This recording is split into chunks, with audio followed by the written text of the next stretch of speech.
자, 8월 첫 번째 주일입니다. 지난 7월 한 달도 하나님 은혜 가운데 우리를 지켜주신 거 감사하고 8월 한 달에도 하나님이 우리를 통해 영광을 받으시길 바랍니다. 교회 공동체로 우리 하나님 앞에 하는 약속이 있죠. 미션 스테이트먼트, 우리 교회의 사명 선언입니다. 우리가 같이 한번 나눌까요? 상황중앙장로교회는 하나님의 영광을 위하여 하나님께 예배드리며 사랑으로 교제하며 예수님의 제자가 되어 삶으로 복음을 전파하는 하나님의 백성입니다. 아멘. 그런 교회로 세워주실 줄로 분명히 믿습니다. 아무리 어려울 때에도요, 이 사명을 잊지 않았으면 좋겠어요. 하나님을 예배하고 아름다운 믿음의 교제가 우리 속에 여전하고 어떻든지 어디에서 있든지 예수님의 제자이셔야 합니다. 요즘은 예배당 안에서 성도들끼리 묻혀서 지나갈 수가 없잖아요. 하나하나가 오롯이 자기 모습 그대로가 다 제자인지 아닌지를 증명하는 어떻게 보면 참 어려운 시절입니다. 뿐만 아니라 우리의 삶 전체를 통해서 요즘처럼 어려울 때 어쩌면 성도들은 이 세상 사람들은 훨씬 더 영적으로 하나님을 간절히 갈망하고 있을지 몰라요. 복음을 전해서 저들을 하나님께로 인도해내는 우리 가족들이 되어지시기를 주님의 이름으로 축원합니다. 시편으로 말씀을 나누는 9번째 시간이에요. 시편 제 18편의 말씀을 여러분과 함께 나누려고 합니다. 오늘 시편에는 부제가 붙어 있죠. 이렇게 상황을 알 수 있는 이 시가 지어진 배경을 가르쳐주는 그런 말씀입니다. 다윗의 시, 여호와께서 다윗을 그 모든 원수들의 손에서와 사울의 손에서 건져주신 날에 다윗이 이 노래의 말로 여호와께 아뢰어 이르되 라고 되어 있습니다. 그러니 정말 축복의 시간인 거죠. 모든 원수들의 손에서 사울의 손에서 건져주신 날, 감사의 찬양 다윗이 이렇게 드렸다라는 얘기입니다. 다윗이 몇 살쯤에 이 시를 지어 드렸을까요? 사무엘하 5장 4절로 5절의 말씀을 보면 그때가 이 정도 나이가 아니었겠는가 가늠할 수 있는 말씀이 있어요. 다윗이 나이가 30세에 왕위에 올라 40년 동안 다스렸으되 헤브론에서 7년 6개월 동안 유다를 다스렸고 예루살렘에서 33년 동안 온 이스라엘과 유다를 다스렸더라. 여러분이 아시는 바와 같이 다윗은 사울에게 10년 이상 이리저리 쫓겨다녔습니다. 그러다가 사울이 블레셋과의 전투에서 전사를 한 후에 자기 출신 지파인 다윗의 출신 지파인 유다 지파의 지지를 받아 그들의 왕이 되었습니다. 이때가 30살이었다고 성경이 말해요. 하지만 아직 이스라엘의 대부분의 지파는 사울의 집안을 따르고 있었을 때입니다. 다윗과 사울의 전투가 모두 다 끝난 것은 아니었죠. 그러니 시편 18편의 배경은 그가 헤브론에서 유다 지파의 왕이 된 때는 아닌 것 같아요. 자, 그러다가 사울의 아들이 부하들에게 살해당합니다. 이제는 이스라엘의 다른 지파에는 왕이 더 이상 없죠. 비로소 이스라엘의 모든 지파가 다윗에게 나와서 그를 왕으로 삼았습니다. 오늘 성경 말씀에 보니 그 나이가 37살이었다고 했어요. 마침내 대적을 다 물리치고 이스라엘의 왕이 되었습니다. 아마 이때였겠죠. 이때 다윗이 지어 부른 시, 그것이 오늘 여러분과 함께 나누었던 말씀 시편 18편의 내용이고 말씀입니다. 비교를 해보자고 하면 열심히 고시 공부를 하던 청년이 마침내 시험에 합격했습니다. 얼마나 기쁠까요? 중환병과 오랜 시간 싸웠습니다. 그러던 어느 날 정밀 검사를 마치고 의사가 이렇게 말합니다. 다 나으셨습니다. 뛸 듯이 기쁠 것입니다. 오랫동안 신분 문제를 해결하지 못하고 조마조마한 마음으로 살았습니다. 별 기대도 없이 어느 날 우편함을 열었는데 이민국에서 온 편지가 들어있어요. 마음에 걱정스러운 마음, 기대 반, 그렇게 봉투를 뜯어 열어보니 귀하의 이민 신청서가 승인되었습니다. 뛸 듯이 기쁠 것입니다. 제게도 그런 날이 생각이 나네요. 1995년 겨울쯤이었을 것입니다. 학부 졸업반이었고요. 대학원 시험을 준비 중이었어요. 밤이 늦도록 도서관에 있는데 한 친구가 와서 귓속말로 속삭속삭 이렇게 정보를 줍니다. 저 신관 정문 앞에 무시험자 합격 명단이 붙었다고, 한번 가보라고. 혹시나 하는 마음으로 내려가서 확인해 보니까요, 글쎄 제 이름이 턱 붙어 있는 거예요. 얼마나 기뻤는지 모릅니다. 도서관으로 쫓아 올라왔죠. 가방을 챙겼습니다. 조용히 공부하고 있었던 도서관인데 소리를 질렀답니다. 난 간다! 그렇게 말이죠. 보통 때 같으면 욕먹을 짓이죠. 그런데 공부하던 학생들이 전부 박수를 쳐 주었습니다. 그 부러운 눈길 아직도 잊을 수가 없고요. 어떤 때 힘든 때가 되어지면 그때 그렇게 기뻤던 시간들을 조용히 스스로 생각해 보곤 한답니다. 정말 바라고 소원하던 일이 이루어지면 가슴이 터지기 기쁘지 않아요? 소리를 지르고 싶습니다. 여러분은 뭐라고 외치시겠어요? 저는 난 간다 였습니다만 여러분의 대답은 좀 더 수준 있고 다른 것 아닐까요? 다윗도 소원을 이루었습니다. 지긋지긋한 집안 싸움 이제 끝입니다. 그래서 소리를 이렇게 지릅니다. 나의 힘이신 여호와여, 내가 주를 사랑하나이다. 오늘 본문 1절의 말씀이죠. 다윗의 인생의 최고의 날이었습니다. 그런데 이 말씀을 묵상하며 이런 생각이 들었어요. 다윗이 만약에 왕의 아들로 태어나서, 여러분 아시죠? 다윗의 아버지는 왕이 아니었습니다. 그러니 다윗이 만약에 왕의 아들로 태어나서 동화와 같은 왕자의 시절을 지나고 무난하게 왕이 되었다고 하면 그래도 오늘 시편 18편의 1절과 같은 고백이 있었을까요? 다윗은 고난을 많이 겪은 사람이었습니다. 생명의 위협을 받았죠. 오늘 우리가 읽지 않았습니다만 4절로 5절의 말씀에 보니 사망의 줄이 나를 얽고 불의의 창수가 나를 두렵게 하였으며 수월의 줄이 나를 두르고 사망의 올무가 내게 이르렀도다.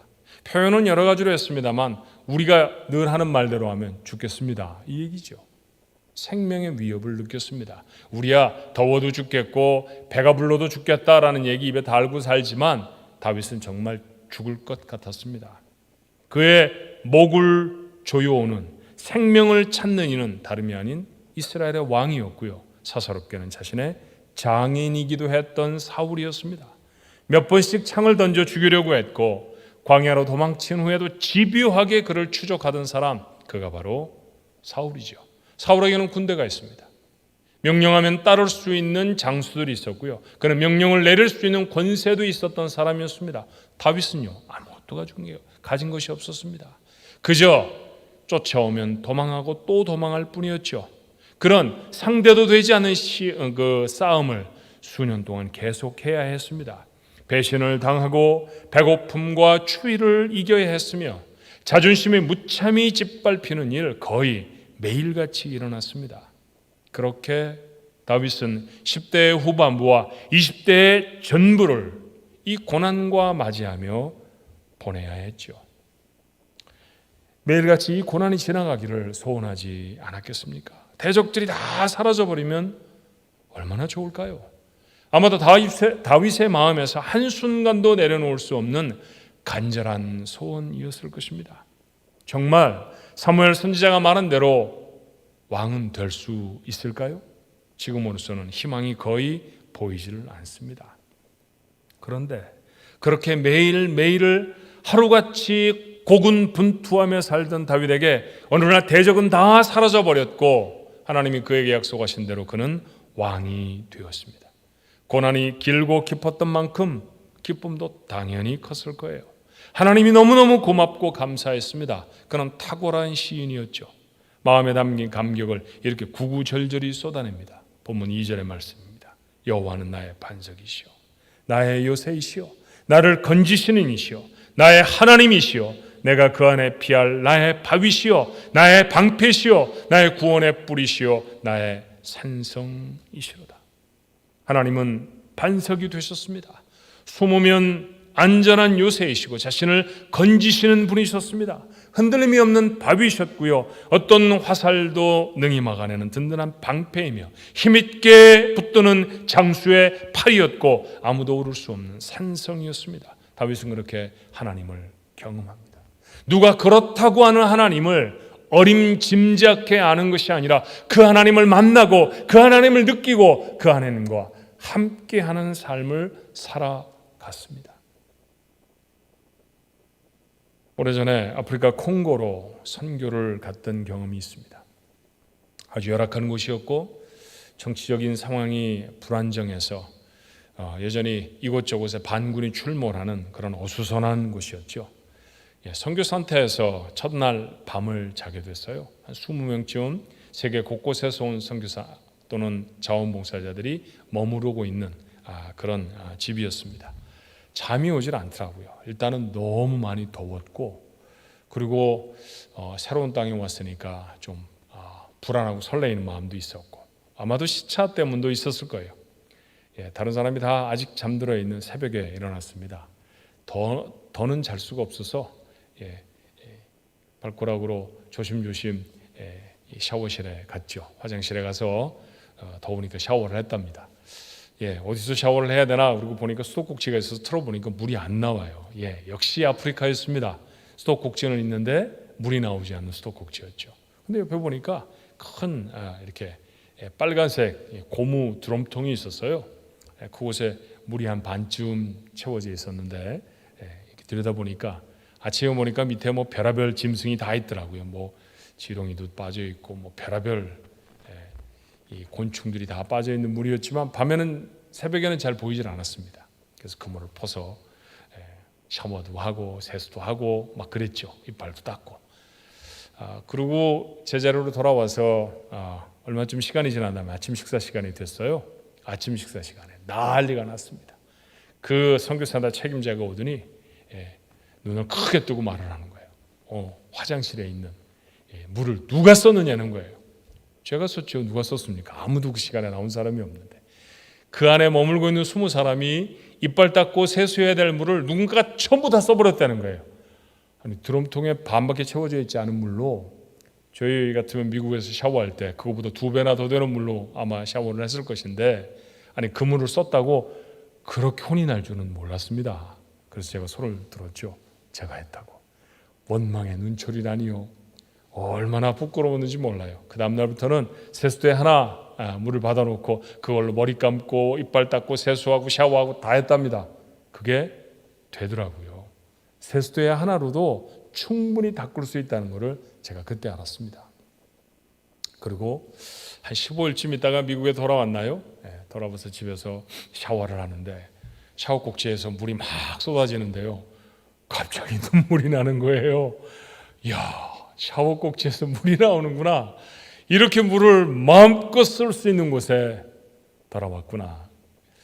사실은 그 이후로도 한 2주 동안은 이빨 닦을 때는 꼭 물 잠그고 그다음에 비누칠할 때도 잠그고 이러면서 물을 절약해 썼던 기억이 있습니다. 아프리카에 가지 않았더라면 없었을 감동이죠. 여러분에게 파워포인트로 만들어 드리지는 않았습니다만 욥기 5장의 말씀을 보면 욥은 누구보다도 고통스러웠던 고난스러웠던 사람이었잖아요. 그런데 그는 이렇게 고백합니다. 하나님의 위대한 일을 보십시오. 그러고 나서 어떤 일을 말합니까? 하나님이 비를 내리십니다. 하나님이 땅에 떨어진 물들을 강으로 모으십니다. 여러분, 하늘에서 비가 오면 와, 하나님이 위대하시다 그래 보신 적 있나요? 작은 물들이 모여서 강으로 흘러드는 것을 보면서 이야, 우리 하나님이 얼마나 대단하신가 그렇게 생각해 보신 분 계세요? 안 계시죠. 그런데 고난 중에 있는 욥, 그 욥의 눈에는 떨어지는 빗물도 하나님의 위대하심을 표현하는 것으로 경험이 되어졌습니다. 맞습니다. 고난에 유익이 있습니다. 무엇인가요? 전에 지나쳤던 하나님의 은혜를 경험하게 되는 것이죠. 도만할 것도 없이 고난이 깊으면 깊을수록 더 크고 더 감동적으로 경험하게 됩니다. 그렇다고 하면 지금의 고난도, 누구나 다 이구동성으로 말하는 이 고난의 시간도 우리에게는 하나님의 은혜를 만나는 도구가 될 줄로 믿습니다. 먹을 수 있다는 것에, 가족과 함께 한다는 것에, 온라인으로라도 하나님을 예배할 수 있다는 것에, 나를 위해 기도하고 내 안부를 진심으로 염려해 주는 믿음의 가족이 있다는 것에 우리는 요즘 얼마나 감사하며 사는지 몰라요. 전에는 아무것도 아닌 것처럼 무덤덤하게 지나가던 일상이 새록새록 우리에게 감사가 되지 않습니까? 그래요. 고난의 유익입니다. 지나쳐버렸던 하나님을 경험하는 거죠. 그런데 여러분, 고난의 더 큰 유익은 사실은 따로 있다는 것 아십니까? 다윗의 시편을 읽으면서 처음에는 잘 이해가 되지 않는 구절이 있었습니다. 자, 20절 말씀부터 시작되는 부분인데요. 20절 말씀만 보면 이래요. 여호와께서 내 의를 따라 상 주시며 내 손의 깨끗함을 따라 내게 갚으셨으니, 자신이 의롭게 행했다는 것이죠. 자기가 죄를 짓지 않아서 하나님이 지금 주신 상이 대적을 다 물리치고 왕이 되어졌다라고 말하고 있는 것 같습니다. 이후에 계속되는 말씀을 읽어보면 하나님의 말씀을 그는 모두 다 지켰고 하나님 앞에서는 심지어 완전했다라고 말합니다. 실수가 없었다는 것이죠. 정말 그랬을까요? 아무리 생각해도 아닌 것 같았습니다. 다윗은 허물이 많은 사람이었습니다. 우리아의 아내를 범하고 교만해서 인구를 조사한 것은 왕이 된 후, 그러니까 시편 8편의 고백을 한 후의 일이라고 해도 지금까지의 삶만을 보아도, 고난을 받으며 광야를 헤매이던 그때까지의 삶만 보아도 그에게는 허물이 참 많았습니다. 사울의 앞을 피해 도망한 곳이 하필이면 제사장이었던 아히멜렉이었죠. 무엇 때문에 왔느냐라고 하는 제사장의 질문에 사울의 명령으로 어딘가를 가고 있다고 입에 침도 바르지 않고 거짓말을 합니다. 먹을 것을 좀 달라고. 제사장밖에는 먹을 수 없는 진설병이 있는데 만약에 너와 내 동료들이 정결하다면 주겠다고 말하죠. 다윗은 조금 깊이 생각해 보지도 않습니다. 동료들에게 물어는 봐야 하는 건 아닙니까? 너희들 아무런 흠이 없느냐? 오늘 이 떡을 먹어도 괜찮을 만큼 너희들이 정결하냐? 물어보아야지요. 그런데 묻지도 않고 그는 다짐하듯 말합니다. 정결합니다. 그런 철석 같은 다짐 속에 우리는 다윗의 뻔뻔함을 봅니다. 이 일로 인해서 사울은 아히멜렉과 제사장 85명을 죽였죠. 다윗을 숨겨주고 그에게 먹을 것을 공급해 주었다는 이유 때문입니다. 솔직히 말하면 다윗 때문에 죽은 것이요. 그런데 그 이후에 어떤 성경 속에도 다윗에게는 이 사건으로 인해 어떤 반성도 했다는 기록이 없습니다. 그는 이미 너무 많은 아내를 두었습니다. 육체를 이기지 못하는 사람은 아니었을까요? 그는 어쩌자고 블레셋에 가서 몸을 의탁했을까요? 그가 이스라엘의 모든 백성의 눈앞에 서서 지도자의 반열에 서게 된 것은 바로 그 블레셋의 장군이었던 골리앗을 넘어뜨렸던 때문 아닙니까? 그는 앞으로 이스라엘의 왕이 될 것이고 왕이 되면 여전히 블레셋과 싸우고 다투어야 합니다. 그는 싸워 이겨야 할 곳에 가서 자신의 몸을 숨기고 도와달라고 합니다. 선지자 갓이 다윗을 책망하며 유다 지경 네가 왕이 되어서 섬겨야 할 그 땅을 벗어나지 말라고 말했을 때야 겨우 정신을 차리고 돌아올 줄 아는 사람이었습니다. 하나님의 약속을 믿기보다는 자신의 변변치 않은 꾀를 더 의지했던 사람, 그가 바로 다윗이었죠. 다윗은 이렇게 부족한 사람이었습니다. 결코 완전하지도 하나님의 말씀을 다 지키지도 않았던 사람이었죠. 그런데 어쩌자고 이런 고백을 하는 것일까요?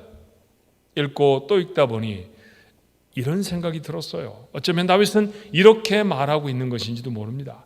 두려움에 거짓을 입에 담기도 했지만 제 중심은 하나님의 의를 지키는 것이었습니다. 율법을 범할 때도 있었죠. 하지만 율법을 지켜야 한다는 것을 하루도 잊은 적은 없었습니다. 하나님이 그 중심을 보시고 내게 은혜를 베푸셨습니다. 그래요. 시편 18편은 그렇게 읽어야 옳은 말씀이었습니다. 하나님은 다윗에게서 완전함을 찾으신 것이 아니었죠. 하나님은 그의 중심을 보셨습니다. 하나님이 처음 다윗에게 약속하실 때부터 그랬습니다. 사무엘상 16장 7절의 말씀을 기억하시나요?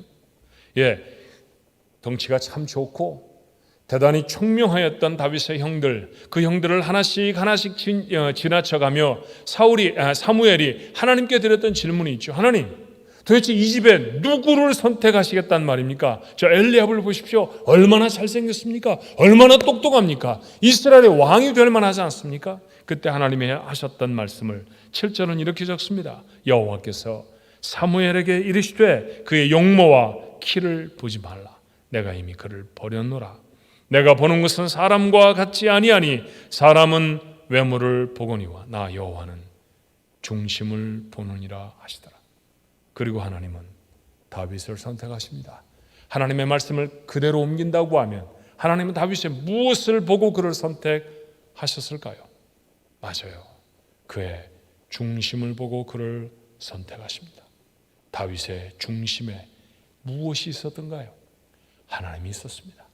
하나님을 향한 사랑이 있었고요. 하나님을 향한 순전함이 있었습니다. 그는 부족하고 허물이 많은 사람이었지만 중심에 담겨진 그것 때문에 그의 인생에 하나님의 축복을 만날 수 있었어요. 몇 년 전에 한국에 비참한 사건이 있었습니다. 수학여행을 가던 아이들을 잔뜩 태우고 가던 배가 침몰해버렸죠. 세월호라고 하는 이름이 붙어져 있는 배였습니다.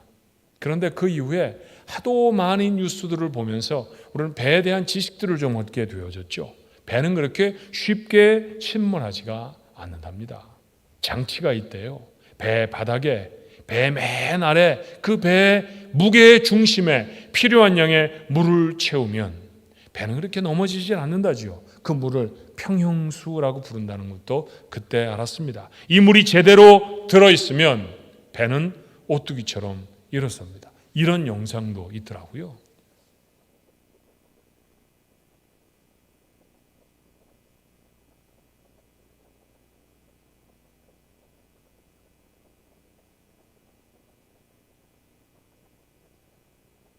저 정도 되어지면 가라앉아야 되지 않습니까? 침몰할 것 같은 배가 다시 오뚜기처럼 일어설 수 있었던 까닭은 무엇일까요? 중심에 평형수가 제대로 채워져 있어서 그 배는 침몰하지 않았던 것이죠. 세월호가 침몰해버린 이유를 우리는 압니다. 화물을 더 싣고자 중심에 채워야 할 평형수를 채우지 않은 것이 그 원인이었어요. 같은 이야기가 인생에도 가능하지 않을까요? 모든 인생은 다 고난을 당합니다.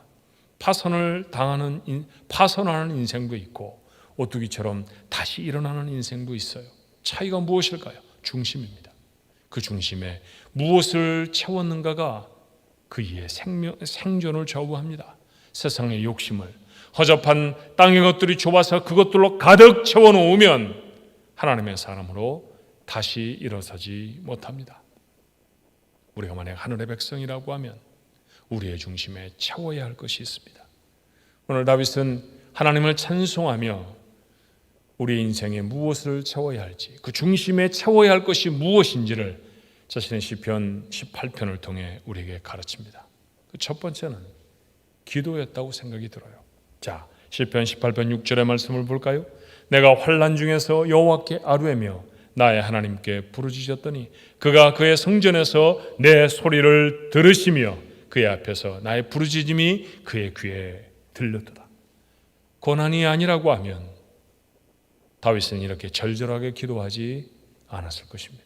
오늘 기도하면 내일 바로 응답되는 기도가 아니었을 거예요. 그럼에도 불구하고 다윗은 그의 중심을 기도로 쌓고 또 채워넣습니다. 며칠 전에 기독교 잡지 하나를 읽으며 한 목사님의 글을 읽게 됐습니다. 15년째 뇌경색으로 쓰러져 자리에 누운 아내를 돌보는 중년의 목사님이셨습니다. 그 목사님은 하루에 딱 2마디밖에 아내에게 할 수 없다고 했죠. 나 간다. 여보 잘 있어. 아침에 출근하며 하는 말입니다. 돌아와서 두 번째 말을 합니다. 안녕 여보 나 왔어. 그 2마디 이외에는 아내에게 할 말도 없고 물론 아내는 아무런 대답도 해주지 않습니다. 목사님이 그렇게 적었더라고요. 대화는 삶의 생기를 불어넣습니다. 그런데 아내와의 대화를 잃어버리니 지치고 또 지칩니다. 그 문을 읽으며 그 목사님이 참 안쓰럽기도 했지만 한편으로 이런 생각을 했습니다. 맞다. 인생도 그렇다. 하나님과도 그런 관계로 살아가는 것이다.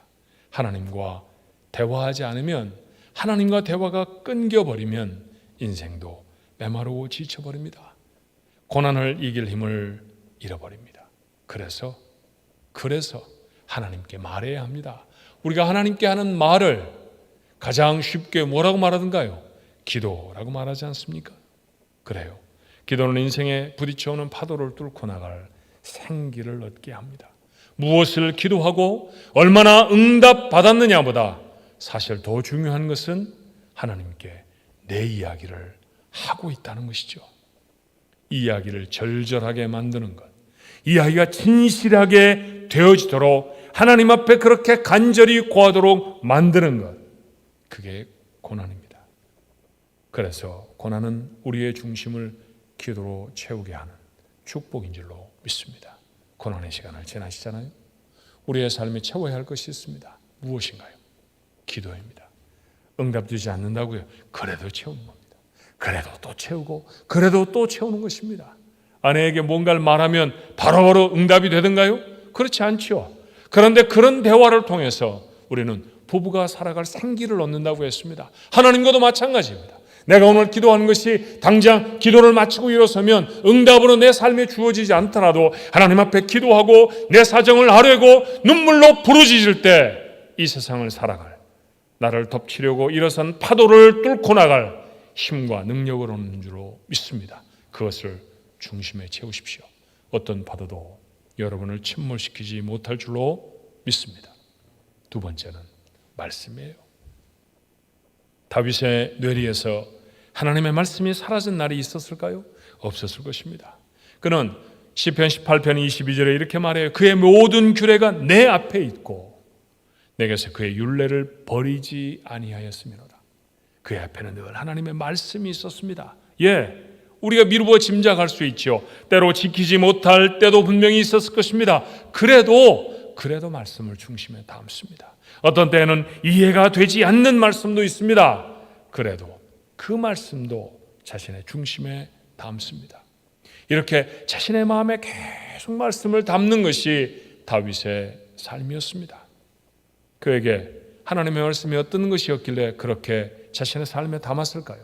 자, 시편 18편을 읽고 있습니다만 한 장을 넘어서 19장에 보면, 19편에 보면 그는 이렇게 고백을 하더라고요. 여호와 율법은 완전하여 영혼을 소송시키시며 여호와의 증거는 확실하여 우둔한 자를 지혜롭게 하며 여호와의 교훈은 정직하여 마음을 기쁘게 하고 여호와의 계명은 순결하여 눈을 밝게 하시도다.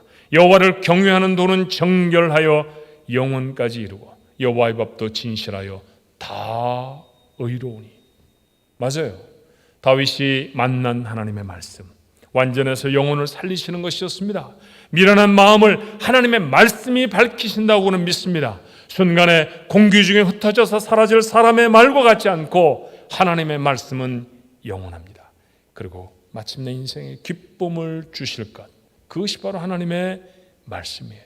그래서 그는 우리가 잘 아는 이런 말씀을 고백하죠. 시편 19편 10절의 말씀입니다. 금, 곧 많은 순금보다 더 사모할 것이며 꿀과 송이꿀보다 더 달도다.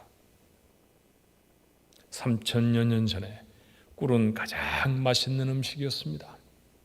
사람이 가질 수 있는 것 중에 가장 귀한 것, 금이었을 것입니다.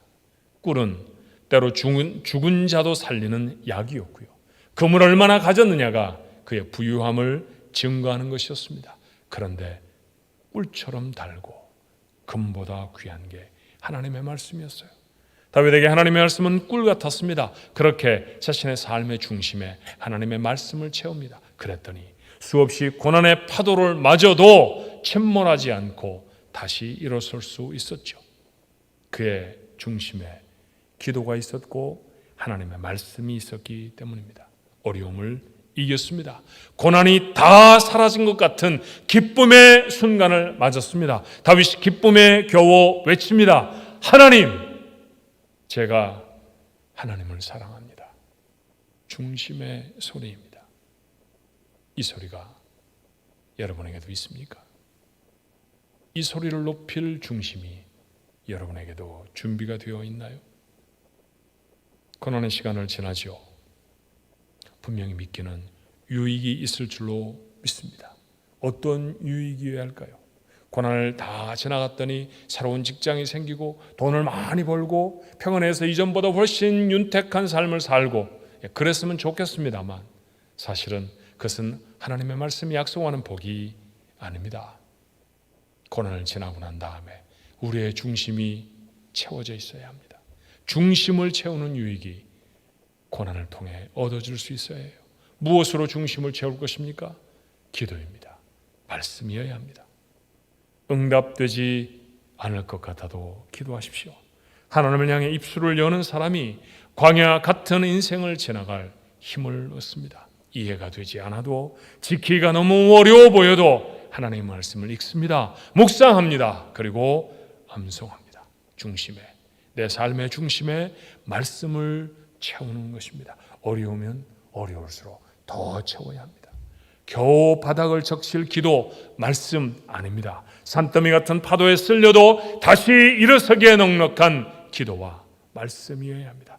이렇게 이 고난이 여러분의 중심을 채우는 유익한 시간이 되어지기를 주님의 이름으로 축원합니다. 고난의 시간을 지나가면서 정말 기도 많이 했어. 내가 그 팬데믹 시절에 정말 성경 열심히 읽었다니까 그렇게 말할 수 있어야 합니다. 이 어려운 시절을 다 지나가고 그때 나누었던, 그때 내 가슴을 채웠던 말씀이 여러분의 삶을 지킵니다. 그때 담아두었던 기도가 우리의 삶에 놀라운 능력이 되어질 줄로 믿습니다.